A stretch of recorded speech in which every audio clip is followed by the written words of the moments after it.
नमस्कार, ओम साई राम। साई समर्थ शक्ति चैनल में सभी साई भक्तों का स्वागत है। शिरडी यात्रा की विशेषता।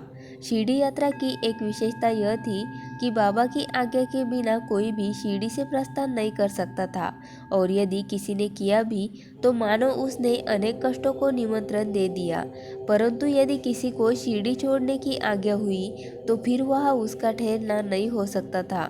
जब भक्तगण लौटने के समय बाबा को प्रणाम करने जाते तो बाबा उन्हें कुछ आदेश दिया करते थे, जिनका पालन अति आवश्यक था।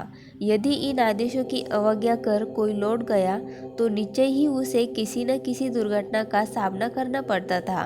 तात्या कोते पाटिल। एक समय तात्या कोते पाटिल तांगे में बैठकर कोपरगांव के बाजार को जा रहे थे। वे शीघ्रता से मस्जिद में आए, बाबा को नमन किया और कहा कि मैं कोपरगांव के बाजार को जा रहा हूँ। बाबा ने कहा, शीघ्रता न करो, थोड़ा ठहरो, बाजार जाने का विचार छोड़ दो और गांव के बाहर न जाओ। उनकी उतावली को देखकर बाबा ने कहा, अच्छा, कम से कम श्यामा को साथ लेते जाओ। बाबा की आज्ञा की अवहेलना करके उन्होंने तुरंत तांगा आगे बढ़ाया। तांगे के दो घोड़ों में से एक घोड़ा, जिसका मूल्य लगभग 300 रुपये था, अति चंचल और द्रुतगामी था। रास्ते में सावली विहीर ग्राम पार करने के पश्चात ही वह अधिक वेग से दौड़ने लगा। अकस्मात ही उसकी कमी में मोच आ गई, वह वही गिर पड़ा। यगरी तात्या को अधिक चोट तो न आई, परंतु उन्हें अपनी साई माँ के आदेशों की स्मृति अवश्य हो आई।